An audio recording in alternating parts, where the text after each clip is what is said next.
اللهم صل على محمد وعلى آل محمد كما صليت على إبراهيم وعلى آل إبراهيم إنك حميد مجيد. اللهم بارك على محمد وعلى آل محمد كما باركت على إبراهيم وعلى آل إبراهيم إنك حميد مجيد. أما بعد فأعوذ بالله من الشيطان الرجيم. بسم الله الرحمن الرحيم. يا أيها الذين آمنوا اتقوا الله حق تقاته ولا تموتن إلا وأنتم مسلمون. يا أيها الناس اتقوا ربكم الذي خلقكم من نفس واحدة وخلق منها زوجها وبث منهما رجالا كثيرا ونساء واتقوا الله الذي تساءلون به والأرحام إن الله كان عليكم رقيبا. يا أيها الذين آمنوا اتقوا الله وقولوا قولا سديدا يصلح لكم أعمالكم ويغفر لكم ذنوبكم ومن يطع الله ورسوله فقد فاز فوزا عظيما. أما بعد يا أيها الناس فإن خير الحديث كتاب الله وشر الأمور محدثاتها وكل محدثة بدعة وكل بدعة ضلالة وكل ضلالة في النار. أما بعد فأعوذ بالله من الشيطان الرجيم. بسم الله الرحمن الرحيم. يوم لا ينفع مال ولا بنون إلا من أتى الله بقلب سليم. صدق الله مولانا العظيم. انتہائی قابل قدر لائق صد تکریم سامعین مکرم، زندگی میں ایسا کیوں ہوتا ہے کہ ہمارے معاملات الجھنے لگتے ہیں، ہماری سوچ بکھرنے لگتی ہے، ہماری فکر بگڑنے لگتی ہے؟ یا یوں سمجھیے گاڑی کے سبھی پارٹس بالکل درست ہیں اور صحیح کام کرتے ہیں، لیکن اچانک سے انجن فیل ہو جاتا ہے، پھر سبھی کے سبھی معاملات ادھورے ہو جاتے ہیں. پورے کے پورے انسان میں سے انسان کے دل کو اللہ ذوالجلال نے کنٹرولر بنایا ہے. جب دل خراب ہو جاتا ہے سارے کا سارا انسان ہی اسی طرح ادھورا ہو جاتا ہے. رسول اکرم صلی اللہ علیہ وسلم فرماتے ہیں الا وان فی الجسد مضغۃ اذا صلحت صلح الجسد كله. انسان کا دل جب درست ہوتا ہے سارے معاملات ہی اس کے درست ہوتے ہیں. واذا فسد الجسد كله. جب دل خراب ہو جاتا ہے سارے معاملات ہی خراب ہو جاتے ہیں. صحیح بخاری کی یہ روایت الا وهي القلب. میں اور آپ آج کی اس ملاقات میں دیکھیں قرآن و سنت کی روشنی میں کہیں ایسا تو نہیں کہ ہمارے معاملات بگڑے ہوئے ہیں ہمارے دل کی بیماری کی وجہ سے؟ وہ کون سی بیماریاں ہیں جو میں اور آپ کی غفلت کی وجہ سے ہمارے دل کو بیمار کر جاتی ہیں؟ سورہ البقرہ آیت نمبر 7 میں میرا رب فرماتا ہے ختم اللہ علی قلوبہم وعلی سمعہم وعلی ابصارہم غشاوہ ولہم عذاب عظیم. شرک وہ لعنت ہے کہ جس سے دل کے اوپر ایسے سیاہ پردے آ جاتے ہیں کہ باہر سے ہدایت کا نور دل کو اندر سے روشن نہیں کرتا ہے۔ یہ تو مکہ کے مشرک بھی تھے، جب قابو آ جاتے تھے تب وہ بھی اللہ کو بڑے دل سے بلاتے تھے۔ یہ نہیں ہے کہ وہ رب کو مانتے نہیں تھے، مانتے تھے کہ سب سے آخر پہ کام آنے والی اگر کوئی ذات ہے وہ اللہ ذوالجلال کی ذات ہے۔ قرآن مجید میں اللہ ذوالجلال نے منظر کشی فرمائی، وَهُوَ الَّذِي يُسَيِّرُكُمْ فِي الْبَرِّ وَالْبَحْرِ حَتَّى إِذَا كُنْتُمْ فِي الْفُلْكِ وَجَرَيْنَ بِهِمْ بِرِيحٍ طَيِّبَةٍ وَفَرِحُوا بِهَا جَاءَتْهَا رِيحٌ عَاصِفٌ وَجَاءَهُمُ الْمَوْتُ مِنْ كُلِّ مَكَانٍ وَظَنُّوا أَنَّهُمْ أُحِيطَ بِهِمْ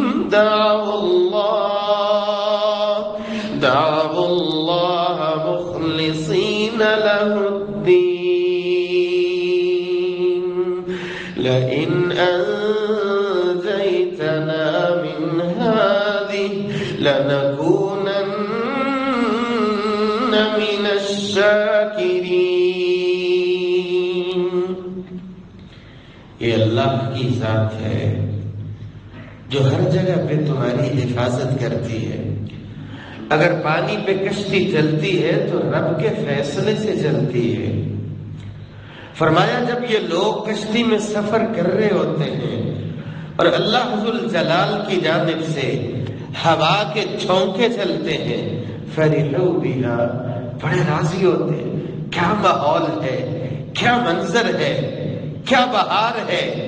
اچانک سے ریح عاصف، تیز ہوا چلتی ہے، طوفان، آندھی۔ جب سمجھتے ہیں انہم احیط بہم، اب یہ گھیرے میں آ چکے ہیں، ہر جانب سے موت چھانے لگتی ہے، دعوا اللہ مخلصین لہ الدین۔ یہ مکہ کے مشرکوں کی حالت تھی، پھر وہ رب کو بلاتے تھے اور واقعتاً بلاتے تھے اور بڑے بڑے وعدے کرتے تھے، اگر ہمیں یہاں سے نجات مل جائے زندگی یوں گزاریں گے، نجات مل جائے تو زندگی یوں گزاریں گے۔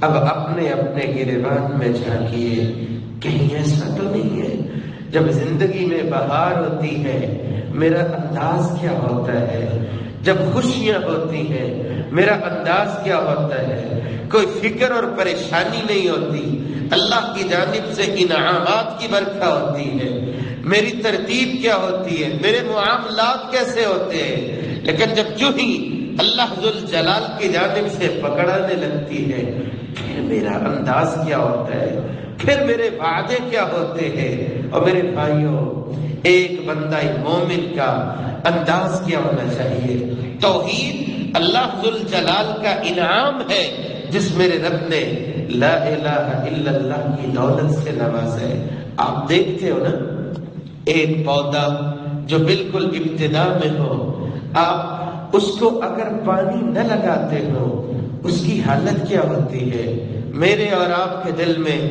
اگر توحید ہے اسے پانی تو دینا پڑے گا۔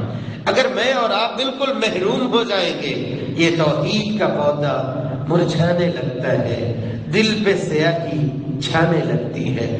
رسول اکرم صلی اللہ علیہ وسلم فرماتے ہیں، صحیح بخاری 6407 نمبر روایت، مثل الذی یذکر ربہ والذی لا یذکر ربہ مثل الحی والمیت۔ وہ بندہ جو اللہ کا ذکر کرتا ہے اور وہ بندہ جو اللہ کا ذکر نہیں کرتا ہے، اس کی مثال مردہ کی اور زندہ کی ہے۔ جب زبان سے اللہ کی توحید کے ترانے غائب ہو جاتے ہیں یہ بندہ زندہ لاش بن جاتا ہے۔ پھر مجھے اور آپ کو وقت نکالنا چاہیے جب میں اور آپ صدق کے دل سے اللہ ذوالجلال کی توحید کے ترانے بولتے ہو اور رب سے دعا کرتے ہو الہ العالمین. زبان سے بھی بولنا تو تیری توفیق سے ہے، لیکن ہم بولتے ہیں ان لفظوں کو اگر دل کی تہوں تک اتارنا ہے، میرے مولا تو نے اتارنا ہے. کبھی میں نے وقت نکالا ہو اور صدق کے دل سے سبحان اللہ، الحمدللہ، اللہ اکبر، لا الہ الا اللہ، حسبی اللہ و نعم الوکیل، اپنے آپ کو اللہ کی پناہ میں دیا ہو، اپنے آپ کو اللہ تعالیٰ کی نظر حفاظت میں اور نظر رحمت میں، نظر کرم میں دینے کی درخواست کی ہو بار بار، جو رسول اکرم صلی اللہ علیہ وآلہ وسلم کیا کرتے تھے. اللہم رحمتک ارجو، اللہ تیری ہی رحمت ہے، تیری ہی رحمت کا سہارا ہے. فلا تکلنی الی نفسی طرفۃ عین، اللہ کبھی بھی مجھے میرے حوالے نہ کرنا، اللہ اپنی نظر رحمت میں رکھنا، یا اللہ اپنی نظر حفاظت میں رکھنا.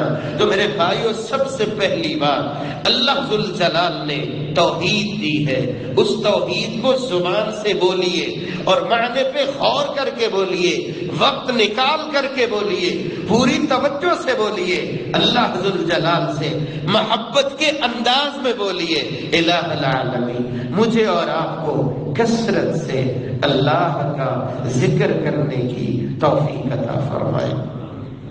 دوسری بات، جب دل پہ پردہ آنے لگتا ہے، جب دل بیمار ہونے لگتا ہے، سورہ اعراف آیت نمبر 101 میں میرا رب فرماتا ہے كَذَلِكَ يَطْبَعُ اللَّهُ عَلَى قُلُوبِ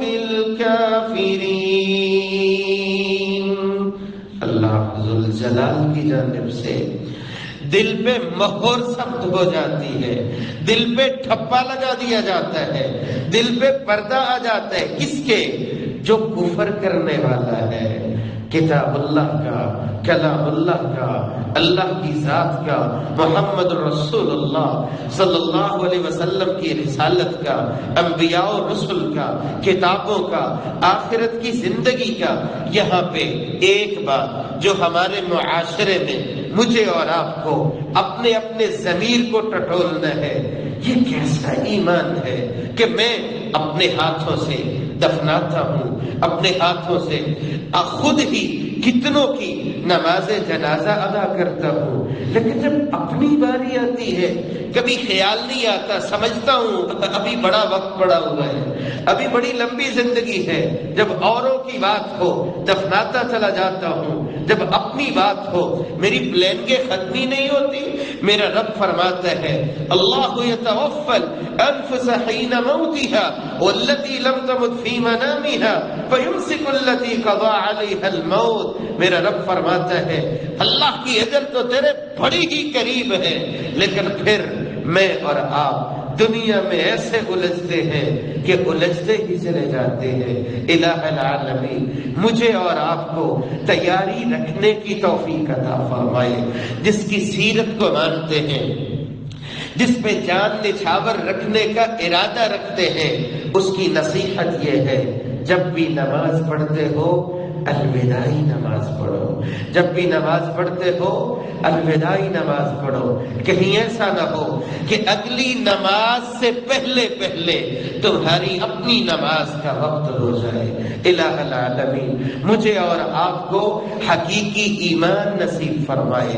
میرا رب فرماتا ہے سورہ المؤمن آیت نمبر 35 میں كَذَلِكَ يَطْبَعُ اللَّهُ عَلَى كُلِّ قَلْبٍ متکبر جبار.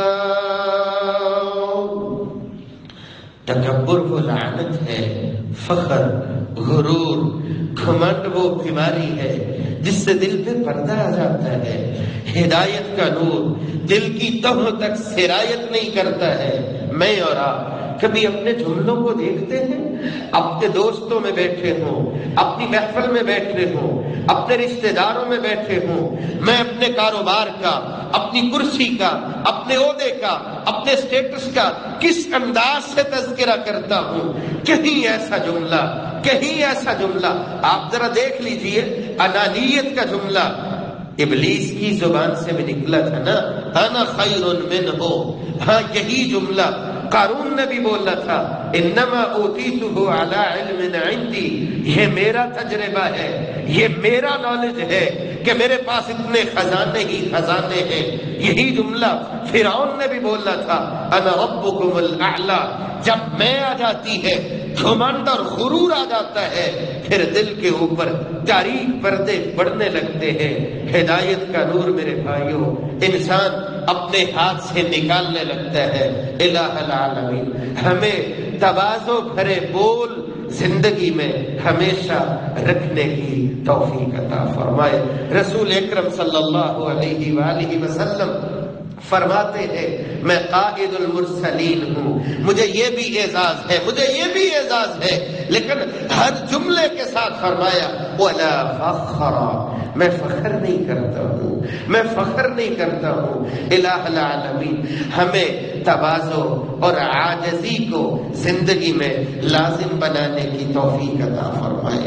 جب دل سے اللہ کا ڈر ختم ہو جاتا ہے، امام ابو سلیمان رحمہ اللہ فرمایا کرتے تھے، ما فارق الخوف قلبا الا خربا. جب اللہ کا ڈر دل سے نکل جاتا ہے، پھر دل کی دنیا ویران ہو جاتی ہے. جب دل کی دنیا ویران ہو جاتی ہے، جب میں اپنے معاملات لوگوں کی نظروں سے سلجھاتا ہوں، بچاتا ہوں، سنوارتا ہوں، باپ کا خیال ہے، والدہ کا خیال ہے، استاد کا خیال ہے. ہاں اپنے معاملات جب میں چھپا کر کے رکھتا ہوں، یہ خیال نہیں کرتا دنیا سے تو کس انداز سے چھپا لیتا ہوں. میرا رب تو سینے میں اٹھنے والے جذبات سے بھی واقف ہے، جذبات سے بھی واقف ہے. مختصراً جب میری تنہائی صاف نہیں رہتی، جب میرے چھپے ہوئے معاملات، میرا باطن صاف نہیں رہتا، میرے دل پہ پردے آنے لگتے ہیں. رسول اکرم صلی اللہ علیہ وآلہ وسلم فرماتے ہیں، میں ایسے لوگوں کو بھی جانتا ہوں ان کی نیکیاں تہامہ پہاڑ کی مانند ہوں گی، لیکن جب یہ آئیں گے میرا رب ان کی ساری نیکیوں کو گرد و غبار بنا کے اڑا دے گا. صحابہ کرام فرماتے ہیں، وہ کون ہے؟ کہا ومن جلدتکم، تمہاری نسل سے ہوں گے، بہت عبادت کرنے والے بھی ہوں گے، لیکن ایک غلطی ان کی ساری نیکیوں کو کس انداز سے برباد کر دے گی. وہ کون سی غلطی ہے؟ جب لوگوں کے سامنے ہوں گے بڑے نیک اور بڑے پاک صاف ہوں گے، لیکن جب تنہا ہوں گے اللہ کی حدود کو کس انداز سے پامال کرتے ہوں گے، اللہ کی حدود کو کس انداز سے پامال کرتے ہوں گے. آج کی دنیا میں تنہائی کو پاک اور صاف رکھنا اور زیادہ اس میں میرے بھائیوں احتیاط کی ضرورت ہے. کسی زمانے میں وہ چیزیں جن تک رسائی انسان کی سوچ میں بھی نہیں تھی، آج میرے اور آپ کے لیے کتنا بڑا فتنہ ہے. انگلیوں پہ ہم آگے بڑھتے ہیں تو آگے ہی بڑھتے چلے جاتے ہیں. الہ العالمین میری اور آپ کی حفاظت فرمائے، ہمیں اپنی تنہائی کو پاک اور صاف رکھنے کی توفیق عطا فرمائے. امام ابن قیم رحمت اللہ علیہ فرمایا کرتے تھے، من عقوبت المعاصی، یہ گناہوں کی سزا ہے، یہ گناہوں کی سزا ہے. انہا تعمی بصیرت القلب، کہ دل کی دنیا اندھیرے میں بدل جاتی ہے. جو انسان گناہ کرتا چلا جاتا ہے اس کے دل کی دنیا تاریخ ہوتی چلی جاتی ہے. وَتَطْمِسَ نُورَهُ، اس کے چہرے کا نور ختم ہوتا چلا جاتا ہے.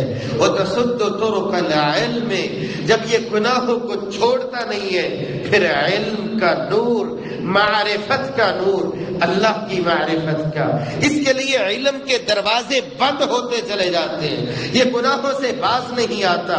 وَتَحْجِبُ مَوَادَ الْهِدَایَةِ، پھر ہدایت کے راستے اس کے لیے بند ہوتے چلے جاتے ہیں۔ انسان کب گناہوں سے باز نہیں آتا؟ جب یہ اپنے دل کی مانتا ہے، اپنے دل کے پیچھے چلتا ہے، خواہش نفس کی پیروی کرتا ہے۔ اس کو پیچھے پیچھے جو چلنا چاہیے اللہ کے قرآن کے چلنا چاہیے، اس کو چلنا چاہیے محمد الرسول اللہ صلی اللہ علیہ وآلہ وسلم کی سیرت طیبہ پہ چلنا چاہیے۔ میرا رب فرماتا ہے أَفَرَأَيْتَ مَنِ اتَّخَذَ إِلَٰهَهُ هَوَاهُ وَأَضَلَّهُ اللَّهُ عَلَىٰ عِلْمٍ وَخَتَمَ عَلَىٰ سَمْعِهِ وَقَلْبِهِ وَجَعَلَ عَلَىٰ بَصَرِهِ غِشَاوَةً فَمَن يَهْدِيهِ مِن بَعْدِ اللَّهِ افلا تذکرون۔ جب یہ شخص اپنی مانتا ہے، بس جو دل میں آ جائے وہ کر گزرتے اور نہیں سمجھتا ہے کلام ربانی کیا کہتی ہے، اس جانب تو دھیان یہ دیتے ہی نہیں ہے۔ رسول اکرم صلی اللہ علیہ وآلہ وسلم کے فرامین میری اور آپ کی کیا رہنمائی کرتے ہیں، بس جو دل میں آتا ہے لگا ہوا ہے۔ میرے بھائیوں، قرآن مجید میں اللہ ذو الجلال فرماتے ہیں وَلَا تَقْرَبُوا الزِّنَا، زنا کے قریب بھی نہ جاؤ۔ یہ ایسی بے حیائی ہے، ایسی بے حیائی ہے جس سے دل کے اوپر ایسے پردے چھا جاتے ہیں، انسان اللہ سے دور ہونے لگتا ہے، ہدایت کے نور سے محروم ہونے لگتا ہے۔ ہاں، رسول اکرم صلی اللہ علیہ وسلم فرماتے ہیں پاؤں کا زنا، ہاتھ کا زنا، آنکھ کا زنا، شرمگاہ تو اس کو ثابت کرتی ہے۔ الہ العالمین میری اور آپ کی حفاظت فرمائے۔ بالخصوص آنکھوں کا زنا آج کے معاشرے میں کسی جگہ پہ بھی آپ جائیں، اللہ کہ اللہ ذو الجلال توفیق خاص سے نوازے، کتنا مشکل ہو گیا ہے۔ قل للمؤمنین یغضوا من ابصارہم، مومنوں اپنی نظروں کی حفاظت کرو۔ نظر جتنی محفوظ ہوا کرتی ہے دل اتنا ہی محفوظ اور روشن ہوا کرتا ہے۔ نظر جتنی گدلی ہو جاتی ہے دل بھی اتنا گدلا ہو جاتا ہے، سوچیں بکھرنے لگتی ہیں، انسان اس جانب مائل ہونے لگتا ہے، اللہ سے دور ہونے لگتا ہے۔ مسند احمد کی 22,211 نمبر روایت سیدنا ابو امامہ رضی اللہ عنہ روایت کرتے ہیں ان فتى شابا اتى النبي صلی اللہ علیہ وسلم، ایک نوجوان رسول اکرم صلی اللہ علیہ وسلم کی خدمت میں حاضر ہوتا ہے۔ یا رسول اللہ صلی اللہ علیہ وسلم اذن لی بالزنا، مجھے زنا کی اجازت دیجیے۔ صحابہ کرام اٹھے، فرمایا رک جاؤ۔ اس بچے کو اپنے قریب کیا، رسول اکرم صلی اللہ علیہ وسلم فرماتے ہیں اتحبہ لامتک، اس کام کو اپنی ماں کے لیے پسند کرتے ہو؟ لا واللہ جعلنی اللہ فداء، یہ نوجوان کہنے لگا نہیں یا رسول اللہ، آپ پہ میرے ماں باپ قربان۔ وللناس یحبون لامہاتہم، رسول اکرم فرماتے ہیں لوگ بھی اپنی ماں کے لیے اس کام کو پسند نہیں کرتے۔ افتحبہ لابنتک، اپنی بیٹی کے لیے پسند کرتے ہو؟ کہ نہیں یا رسول اللہ۔ آپ گنواتے گئے افتحبہ لاختک، افتحبہ لعمتک، افتحبہ لخالتک، اپنی بہن کے لیے، پھوپھو کے لیے، خالہ کے لیے، ہر بار یہ کہتے ہیں نہیں یا رسول اللہ صلی اللہ علیہ وآلہ وسلم۔ سمجھانے کے بعد آپ دعا دیتے ہیں اللہم اغفر ذنبہ، اے اللہ اس کے گناہوں کو معاف فرما، وطہر قلبہ، یا اللہ اس کے دل کو صاف کر دے، وحسن فرجہ، ایمان کی حفاظت اس کے لیے آسان کر دے۔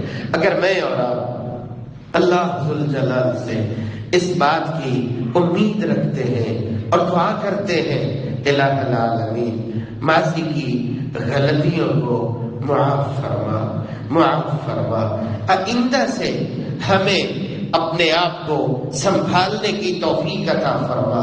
جب ہم معافی مانگتے ہیں وطہر قلب، اس کے ساتھ ساتھ یہ لازم ہے ہمارے دل کی دنیا صاف ہونی چاہیے۔ وحسن فرجا، دعا کی ترتیب بھی بتلاتی ہے، جب دل صاف ہوا کرتا ہے ایمان کی حفاظت بھی آسان ہوا کرتی ہے، ان اسباب کو بند کیجئے جو مائل کرتے ہیں اللہ کی بغاوت کی جانب مائل کرتے ہیں۔ فکری طور پہ، ذہنی طور پہ انسان اللہ کی بغاوت کی جانب جانے لگتا ہے۔ الہ العالمین ہمیں نظروں کی بھی حفاظت کرنے کی توفیق عطا فرمائے، ہمیں کانوں کی بھی حفاظت کرنے کی توفیق عطا فرمائے، اور ان باتوں سے محفوظ فرمائے جو دل میں نفاق کو جنم دیتی ہیں۔ کہنے والے تو یہ ظالم بولتے ہیں موسیقی روح کی غذا ہے، جبکہ روح کی غذا جو خالق اور مالک ہے میرا رب فرماتا ہے روح کی غذا تو اللہ کا ذکر ہے۔ الا بذکر اللہ تطمئن القلوب، یہ پڑھا لکھا جاہل بھی بولے کہ روح کی غذا موسیقی ہے قرآن مجید کی آیت کے مقابلے میں، الہ العالمین ایسی ضرورت سے محفوظ فرمائے۔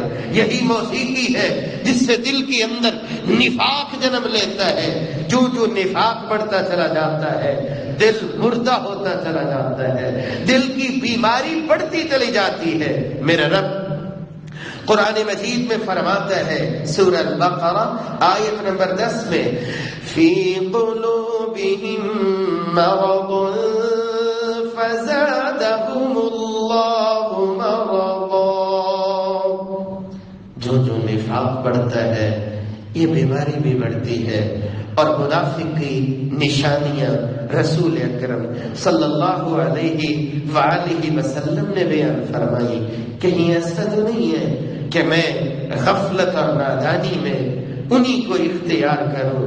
اذا حدث کذب، نفاق کی علامت یہ ہے جب یہ بندہ بولتا ہے جھوٹ بولتا ہے۔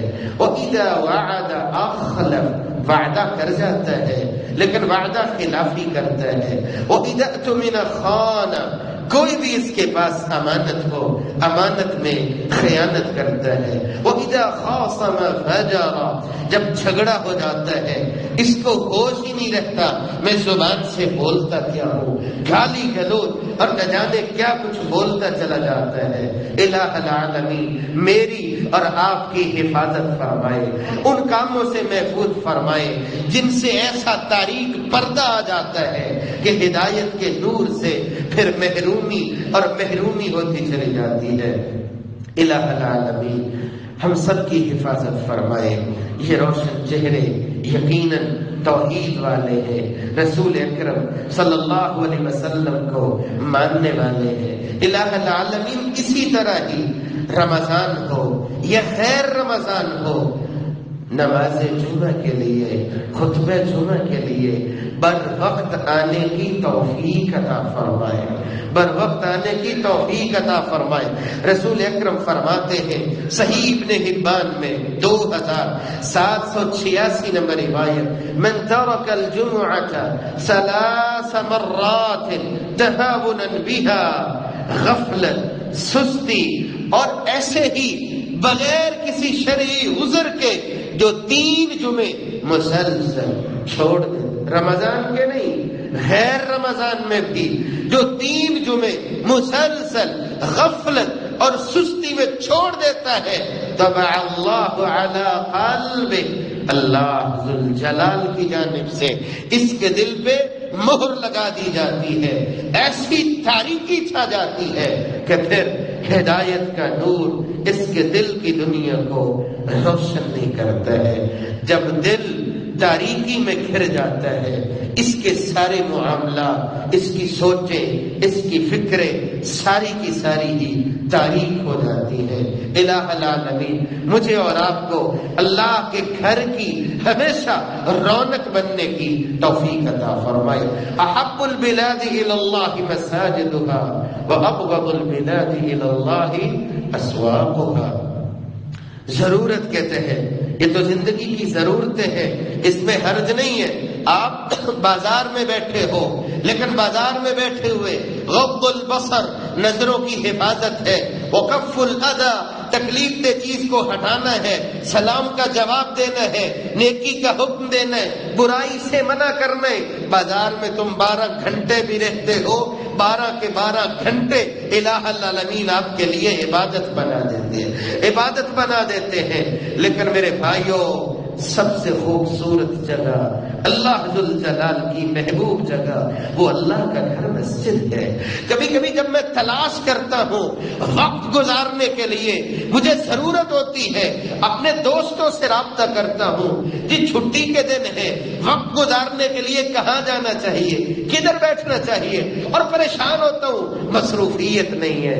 او بھائی، جہاں دوستوں کے لیے وقت نکالا جاتا ہے، وہاں رب کی ملاقات کے لیے بھی مجھے گھنٹہ 2 گھنٹے تو نکالنے ہی چاہیے، کبھی نکالنے چاہیے کہ خاص طور پہ رب سے ملاقات کے لیے خود کو پیش کیا ہو، بالکل تنہائی ہو، الہ العالمین کے سامنے اپنے آپ کو پیش کیا ہو۔ میرے مولا، میرے سارے معاملات ہی بگڑے ہوئے ہیں، میری سوچیں اور فکریں بھی الجھی ہوئی ہیں، یا اللہ میں تیرا ہونا چاہتا ہوں، الہ العالمین تیرا ہو کے جینا چاہتا ہوں، تیرا ہو کے مرنا چاہتا ہوں۔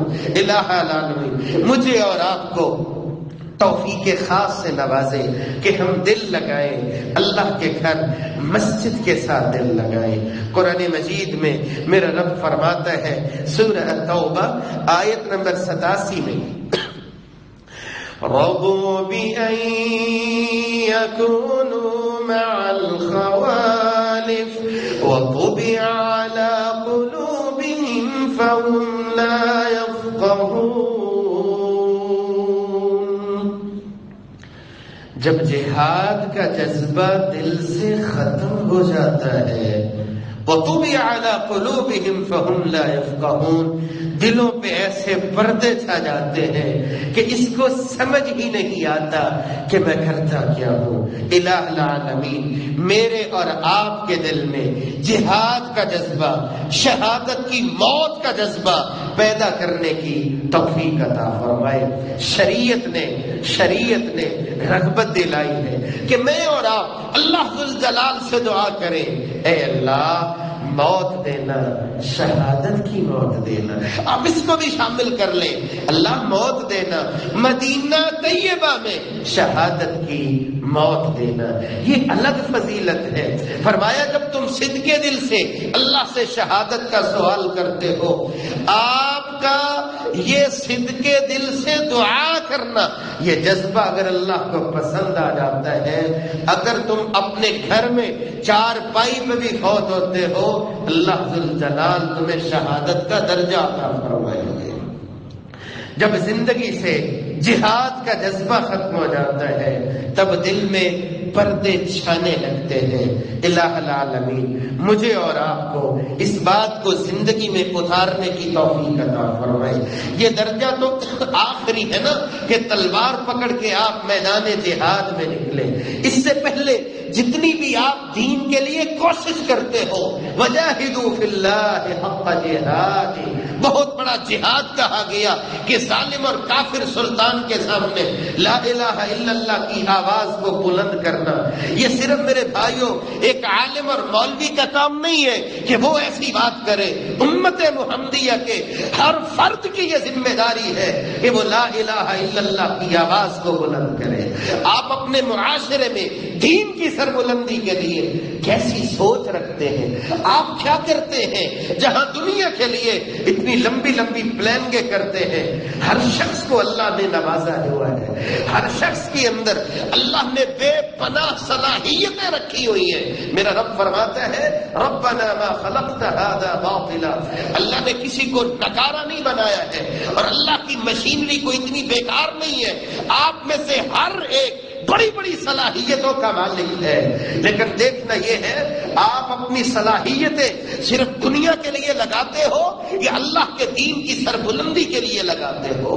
ہر بندے کو چاہیے اپنی صلاحیت کو ٹٹولے، جانے اللہ ذوالجلال نے کن کن صلاحیتوں سے نوازا ہوا ہے۔ آپ زندگی میں دین کے لیے کیا کر سکتے ہیں؟ اللہ کے دین کی خدمت میں اپنے آپ کو پیش کرنے کے لیے جذبہ، فکر، سوچ، یہی بھی جہاد ہے۔ تحریر کے ساتھ ہو، تقریر کے ساتھ ہو، مال کے ساتھ ہو، اپنے وقت کے ساتھ ہو، دین کی سربلندی میں لگ جاؤ۔ اور یاد رکھنا اگر ایسا نہیں کرتے تو اس کا مطلب یہ ہے جہاد کی آخری رمق بھی ہمارے دل سے بجھتی چلی جا رہی ہے، کیونکہ نبی مکرم صلی اللہ علیہ وسلم نے فرمایا تھا من رأى منکم منکرا فلیغیرہ بیدہ، آپ بھی کسی برائی کو دیکھتے ہو ہاتھ سے ہٹا دو، زبان سے منع کر دو، اور اگر تم زبان سے دل سے بھی اس کو برا نہیں جانتے وذالک اضعف الایمان، آخری اسٹیج پہ یہ ایمان ہے۔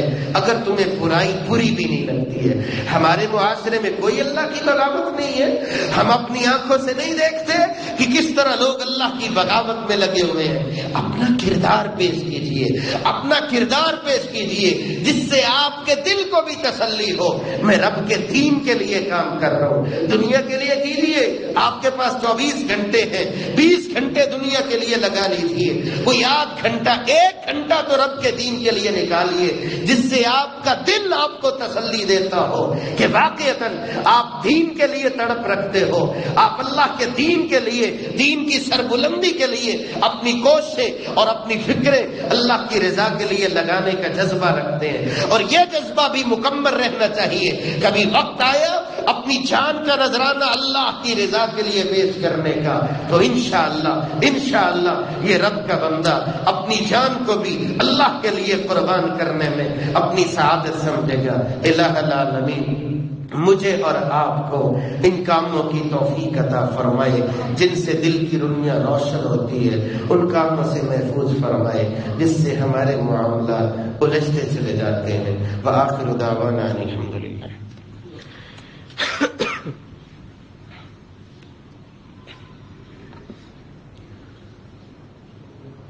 الحمدللہ علی احسانہ والشکر له علی توفیقہ وامتنانہ، أشهد أن لا إله إلا الله وحده لا شريك له تعظيما لشانه، وأشهد أن محمدا عبده ورسوله الداعي إلى رضوانه، أما بعد فأعوذ بالله من الشيطان فإنه عدو للإنسان۔ جتنا دل نرم ہوا کرتا ہے اتنا اللہ کے قریب ہوا کرتا ہے۔ آیا تھا نا آنے والا یا رسول اللہ، دل کی سختی ہے کہ جھاتی نہیں ہے۔ آپ صلی اللہ علیہ وسلم نے 2 علاج دیے، فرمایا فَأَطْعِمِ الْمَسَاكِينَ، کسی بھوکے کو، مسکین کو کھانا کھلاؤ۔ اُنْسَى رَأْسَ الْيَتِيمِ، کوئی یتیم بچہ ہے اس کے سر پہ شفقت بھرا ہاتھ رکھ دو، اللہ تیرے دل کو نرم فرما دیں گے۔ جتنا دل نرم ہوتا ہے اتنا اللہ کے قریب ہوتا ہے۔ اور دل کی نرمی کا ایک ذریعہ علماء کی محفل میں بیٹھنا بھی ہے۔ صحابہ کرام رضوان اللہ علیہ مجمعین آئے تھے نا یا رسول اللہ، جب آپ کے پاس بیٹھتے ہیں نا الگ سی دنیا ہوتی ہے، لیکن جب اٹھ کے چلے جاتے ہیں پھر وہی انداز، وہی سوچ نہیں رہتی، فرق آ جاتا ہے۔ مثل الجلیس الصالح والجلیس السوء، رسول اکرم صلی اللہ علیہ وسلم نے نیک اور برے کی مثال دے کر کے سمجھایا، اپنی محفل رکھو، مومن، متقی، عالم ربانی، جتنا کسی بزرگ اور بڑے کی بات کو تم سنتے ہو، اللہ ذوالجلال دل کی دنیا کو بدلتے ہیں، اپنی جانب مائل کرتے ہیں۔ ہمارے لیے بڑی خوشی کی بات ہے انشاءاللہ بشرط زندگی آئندہ خطبہ جمعۃ المبارک مسجد میں انشاءاللہ میرے استاذ قاری سہیب احمد میر محمدی حافظہ اللہ تعالی انشاءاللہ پڑھائیں گے. دعا بھی کیجئے اللہ تعالیٰ استاذ محترم کے علم میں، وقت میں، عمل میں مزید برکتیں عطا فرمائے. آپ خود بھی نیت کیجئے اور جہاں جہاں تک ممکن ہو اس میسج کو آگے بھی دیجئے. جتنے لوگ آئیں ممکن ہے کوئی بات دل میں جگہ کر جائے، ہم سب کے لیے خیر اکٹھی ہو جائے. الہ العالمین پر وقت آنے کی توفیق عطا فرمائے. انتظامیہ کی جانب سے ایک بھائی کے لیے اپیل کے لیے میرے پاس اطلاع پہنچی ہے.